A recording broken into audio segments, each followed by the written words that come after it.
Thank you so much, Rajiv, for joining on this podcast. And we are going to discuss very pertinent, important pointers relating to your career, your insights on this podcast. And we'll also be putting up the LinkedIn profile of Rajiv so the audience can go through that profile, and also feel free to reach out to him if you need any guidance, any help in the domains in which he has actually worked in. Rajiv, when we were going through a profile, like, your career spans across banking, insurance, healthcare, finance, cloud migrations, and large scale BPO transitions across multiple geographies. Pretty unique profile. So, the first thing that came to my mind is that, what drew you to the world of enterprise transitions, and what keeps this a space strategically exciting even after decades of experience?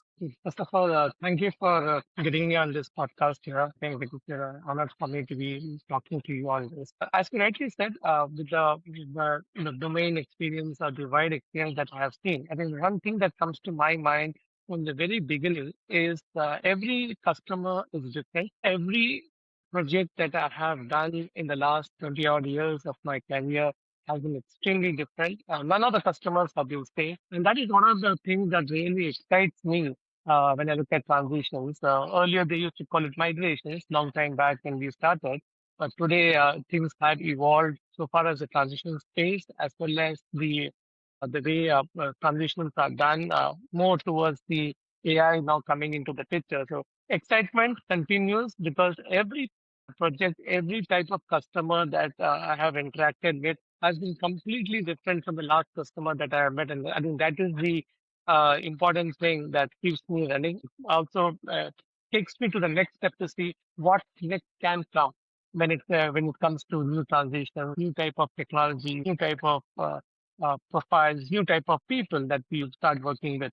And I'm a propagator of the people because at the end of the day, we work with the people. We don't work with the processes. Processes come later.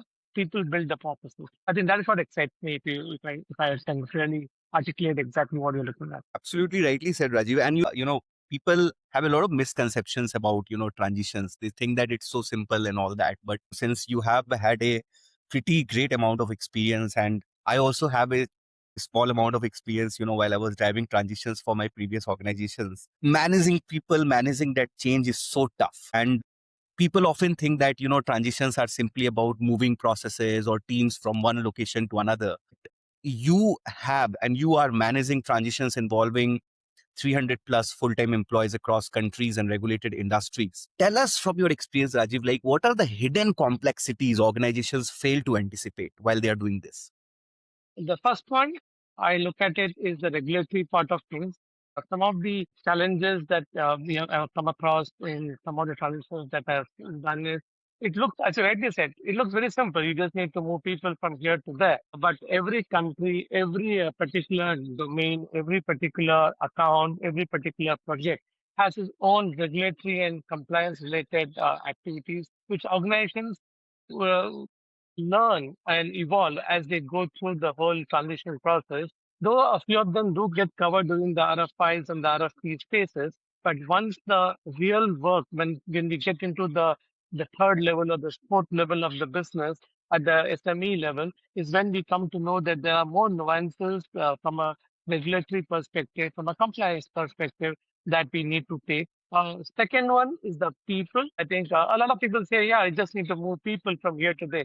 But at the end of the day, human beings. So every person is going to be different. Every person has their own aspirations. Every person has their own requirements. So how to manage that particular requirement of that particular individual, but at the same time ensuring that you are able to get the job done as part of the time frame that is given to you. I think that those are some things that organizations really struggle at the very beginning to build that sort of balance between the regulatory frameworks and the contractual framework along with the people framework, because the minute a communication goes out to in an organization that things are going to move is when people start attracting, people start moving out, and the knowledge that the people should have decided with them for the last 20 odd years or 30 odd years goes out in just a few seconds. I think these are some of the risks. We do try to mitigate it, but there are instances, there are challenges where we can't, and we just have to go by some of the old documentations that are available and then take the transition forward. Yeah. So you talked about documentation and the playbooks, which a lot of these bigger organizations have because they have managed a lot of transition projects, and thanks to experts like you, that they have been able to do it seamlessly. And even in this age of AI, I think this is one of the most critical things where experts like you are required.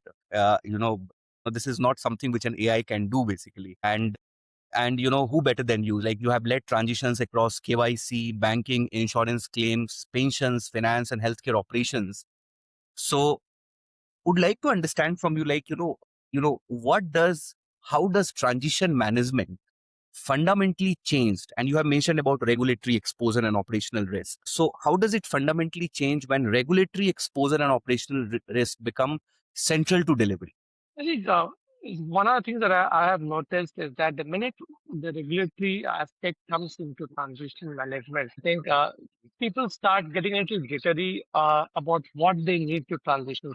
If there was a scope to move around, say, 100 odd processes, and then you suddenly hit across a roadblock on the regulatory or the compliance side, that no, these can't really move. And there is a lot of hands off that are there between two processes or two different countries. And one of the very common examples that I look at myself, and I'll just not quote any numbers or names, but is some countries have, in the insurance sector, a lot of countries have license-based services. And these license-based services can never be moved out. GDPR, you can't do anything with that. You just have to take a step back and say, okay, we can do the transition. We may try to look at more of a near shore or a onshore type of a model of transition instead of a offshore or a BPO, ITES type of transitions that we look at. But yes, that is one of the nuances that we come across, and these are some of the challenges organizations face. I face.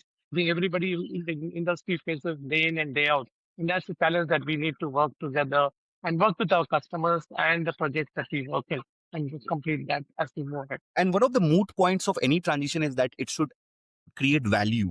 But many a times, what we also see is that a lot of these enterprise transformation programs end up adding no value.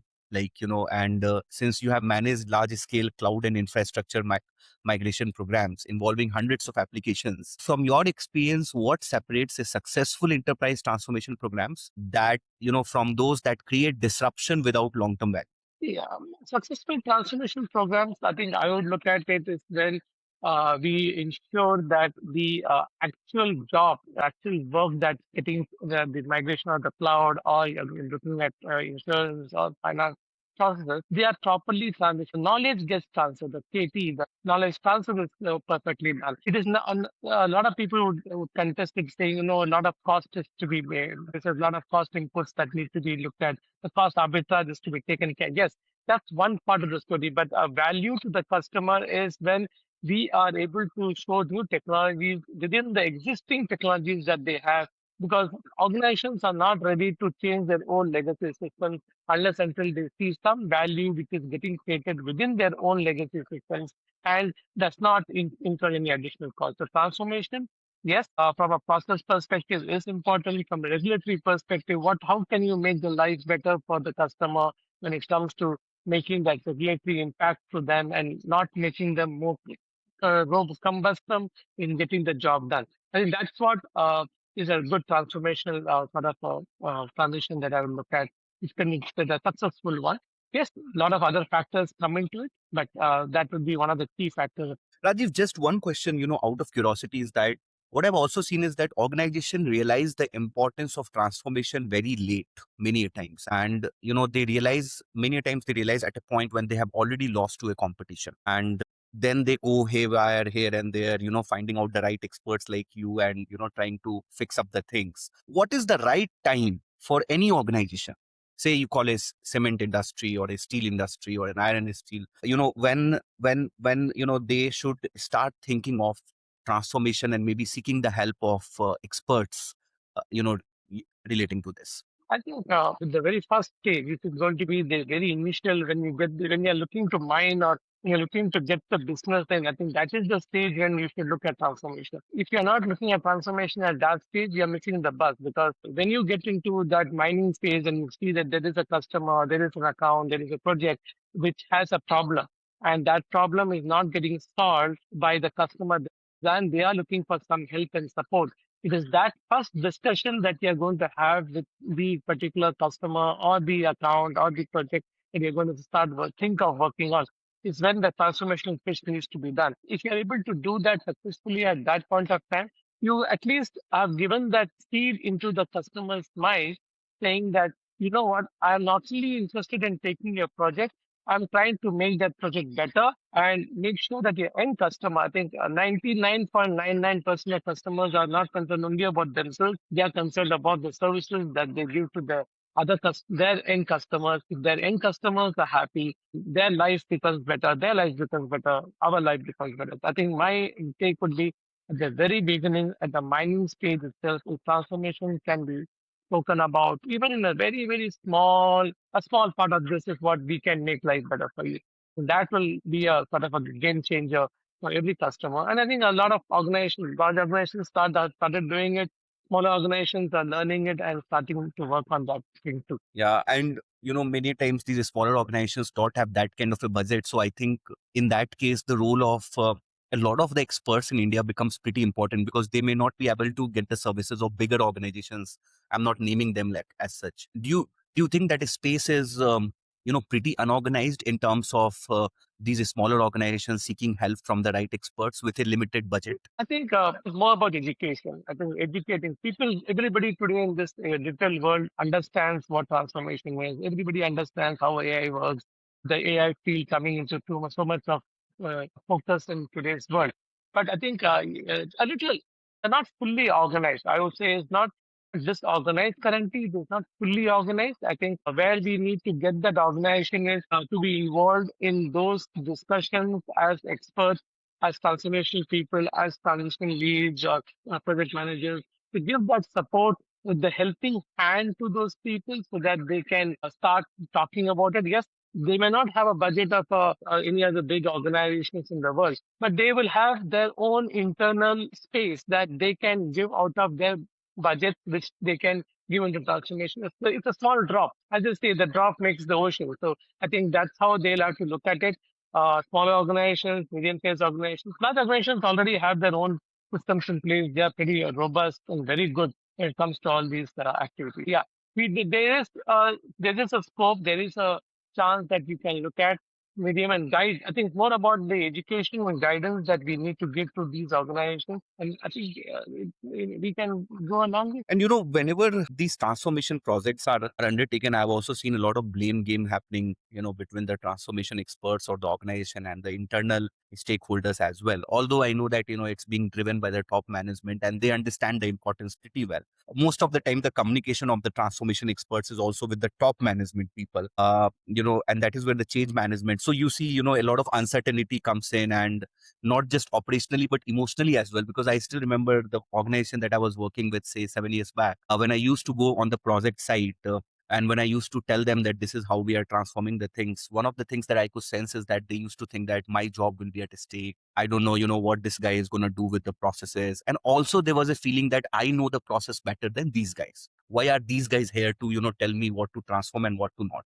So how do you maintain, sir, that trust, morale, delivery discipline while leading people through high pressure transformation and organizational shifts? I think, yeah, I do agree with you to that extent that people obviously, when we go for transformation as an expert, we should not become somebody who says that I know your process. The process that they have been running for ages cannot be expert. I can't become expert of that process, of that particular account, or that particular activity without even knowing the process. I think the way that it has to be a balance. We need to have a clear communication, saying that I'm not going to get into your shoe, and I think my shoe is going to be different. Your shoe is going to be different. Both the shoes are going to go together, and we are going to work and see what is best for you. Because at the end of the day, people will only look at what is in it for me. I think that's the basic question in the world. Is what is in it for me? If I tell him that I'm going to take out say 10 minutes of your work time from this activity, and you tell me what the different steps of your processes are so that I can do that for you. I think 90% of the people in the world will agree to a certain compromise situation that they will say, okay, we can work together. Let me see what you have got, and I can tell you what I can give from my side to you. It has to be a win-win for both the parties. It cannot be like I know everything and I'm going to take over the process, or I'm going to transform and make a process the best process. No, that's not going to happen. It's going to be a combined effort. It's going to be a lot of interactions between both the parties and the trust. I think the very important piece of thing that we I always look at is the comfortability and the trust between two people has to be there, and that is what drives. And that's when the blame game doesn't happen. It becomes more of a interaction, a brainstorming session instead of being you told me this should have happened, and they will say no, I did not tell you this. We wanted this. And the expectation settings and the type of coerciveness that is required is possible. Yeah, because many times, the failure of the transformation experts become the success of the internal team as well when these things are happening. Like, Yeah, and that's common. I think across the world, wherever you do a transition or a transformation, you will come across this. And I've come across this. We have had some bad ones. We had some good ones. I've seen some good ones, bad ones. But that's the way of life. And sometimes it will be a very good transition that you can do, and then sometimes it will be a very very bad one that you have to go through. That's going to be an up and down in every journey that you are going through. But yeah, working together, experiences, you set the expectation, you build that bridge between both the sides. It should work. 9 out of 10 times, one time it will fail. So that's how it works. so since you've already seen, failed transformation projects, tell us some story, maybe without naming anything, like where you felt that ये तो गलत हो गया. This transformation is not going anywhere. There has been a long time back, I would say sometime about 10, 15 years back, I was working in a transition and we thought that we can transform the particular activities over a period of time for cost arbitrage for whatever reasons. But when we started to work on the transformation, transition was done. When we looked at the transformation process and when we got the some of the experts who were at that time there as part of the transformation project on the ground, we found that there was some issues from the IT side or the technology side which cannot be changed, which needed a large amount of investment and change, which it could not be done. So we just took it up and said that "Okay, we can't do the transformation, though we are committed to the customer. We had to go back to the client and tell them that, you know what, we committed this to you and we are not able to give this to you. It didn't go too well. It was a very, very nasty discussion that happened. That's how, and today, at this point of my life, I can say that it didn't work. We just have to move on, take it in the chin, and move on. It's like a bouncer coming on your face. You just have to duck it Yes. and take a hit and move on. Now you kind of mentioned about the IT team. Now I have seen a lot of the times, especially inside this IT consulting world, where every big IT company is into consulting now. There is usually a conflict between the internal IT team and the organization's IT team, which is driving the IT transformation. There's also a knowledge gap, a skill gap as well, in terms of what they are telling and what this team is implementing, the internal team. How do you handle that? Um, I, I've had that. I've been through that in one of my projects about 7, 8 years back in one of my accounts, and that is challenging to be very honest because when it comes to IT, it becomes extremely technical, and to be able to run those projects, you still need to basically have some knowledge of the real IT job that getting moved. So if the organization's project management team is driving that particular project, whereas the skill gap that is there on the team on the ground, it happens. Getting people onto calls, into governances, and trying to explain to them that this is what we are trying to do, and there'll be a huge amount of pushback that happens Yes. from both the sides. It's not going to be obviously the people on the ground are going to push back, but the people who are the top-down approach that we normally follow in some of the industries does make a lot of effort, and it is challenging. And sometimes I've seen that there is a stalemate, and there are and that impacts the end project timelines too. And then Yes. the customer, and when the customer comes clean, automatically we have seen that people will align and that's the reality. The reality is we may have the differences, but when it comes to the customer, I think 9 out of 10 Yes. people will say, okay, let's find a middle way, middle path. And that's how I have managed things, build a middle path everybody is not going to be happy. There's going to be a lot of unhappy people not coming into calls, not coming into work. But you have to still bridge that gap and try to get the project moving on. I think that's the job that we work.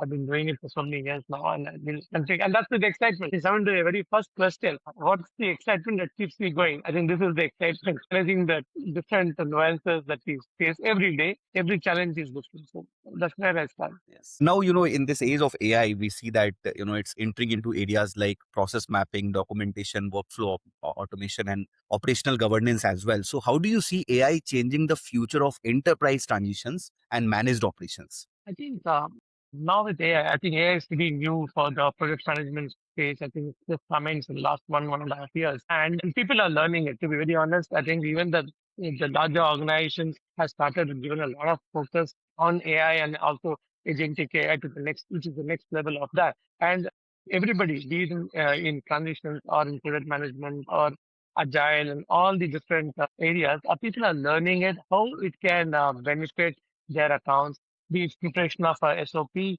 it preparation of project plans, be it preparation of KT plans for the transitions to happen. I remember seeing one a few days back where you just need to give some of the inputs to ChatGPT or any of the other the different AIs that are available in the market, and it can give you a project plan. It can give you a complete KT, knowledge training plan for 4 5 months.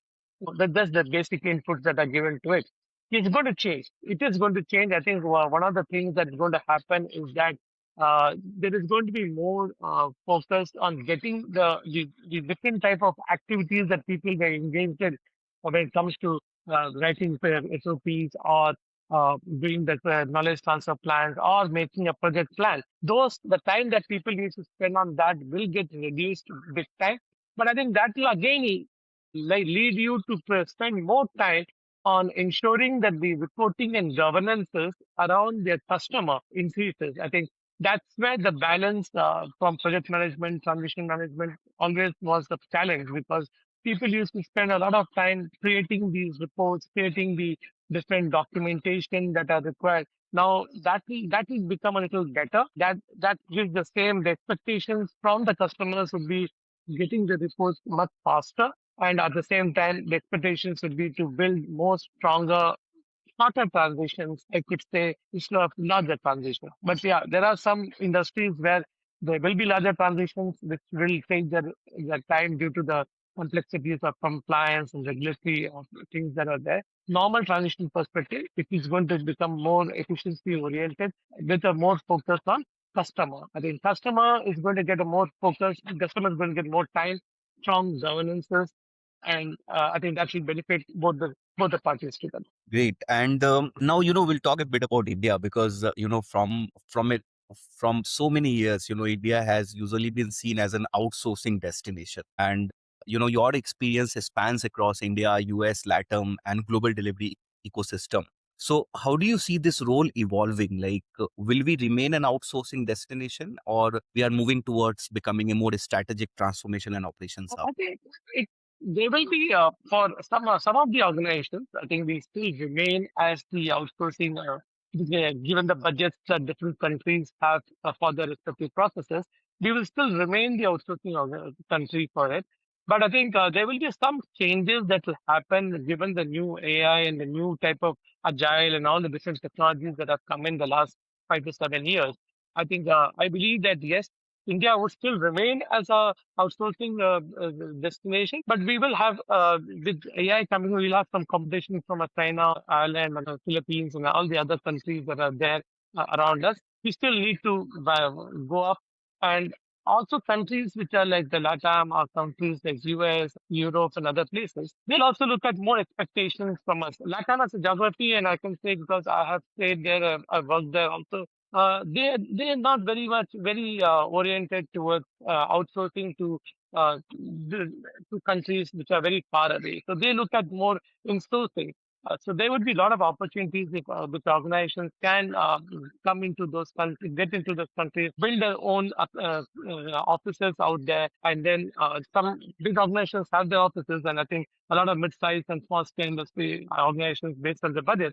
can surely build something there, do the more of a nearshoring or a onshoring type of a project. But India still will remain, given the scale that we have and the educational background, the skill sets that we possess. We still will remain as a very key contributor to the world economy with respect to this BPO or the outsourcing industry as such. We still will continue. And that's what my thought is. So we should hold the shares of companies in the IT. Yeah, you still can. IT will take a hit, has been taking a hit now, but I think over a period of time, it will stabilize. I would say things, obviously, you have these downturns in life. So you'll have these economies going up and down. But India being a growing economy today, I think one of the top economies in the world, I think we still have a lot of scale. I think scale is our strength. Region, be it tier one, tier two, or even tier three. I think scale is a strength of ours, and I think that's going to only enhance our position in the world market. People, I don't know whether you had a chance. People are coming to India nowadays to set up businesses, set up industries, and also understand and work from India also too. It's a two-way Yes. traffic now. There were situations about 20 years back when this migration was different, but now it's going to be a reverse migration where people from other countries also come to India and work here, and we also do the same thing. We go there and give our expertise to other countries too. So it's going to be a two-way traffic. Now a quick rapid fire round, Rajiv, and you have to answer that in one line. Like you should not extend that. Yeah. So the first one, what do you think is the biggest transition risk? I will look at it as people. Now, automation in operations, is it an efficiency booster or governance risk? It is an efficiency booster. One skill every transition leader must build today. I think empathy. That is something which an AI can't do, I think. Like, Exactly. And I think that's where a lot of people think that AI is going to take away jobs. AI will never take away jobs. There are going to be, you need human beings to write those LLMs that you need to do the AI activities. And decision making, it is very good in analytical, but when it comes to emotional intelligence, I think human brain will never be the second and it will always be the first. another last one is that stability or agility, what matters most in enterprise delivery, and why, sir? Like, I think the reason why I'm saying agility is I think the way work is, the way industry is growing, the way industry is moving today. I look at agility as the way of the world because customers' requirements are changing over a period of time. Every day they want something new from every organization, every customer. Even if I have to go to my phone and look at my service provider, I will ask for some new services every now and then. I think that's how customers have become across the world.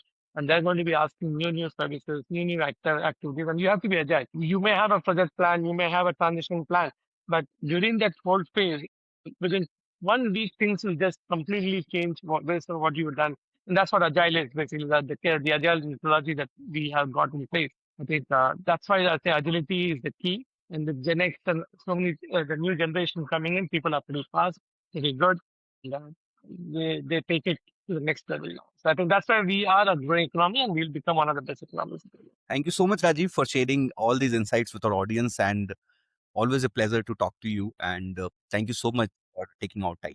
Thank you Thanks. for your time and thanks everybody. Thank you.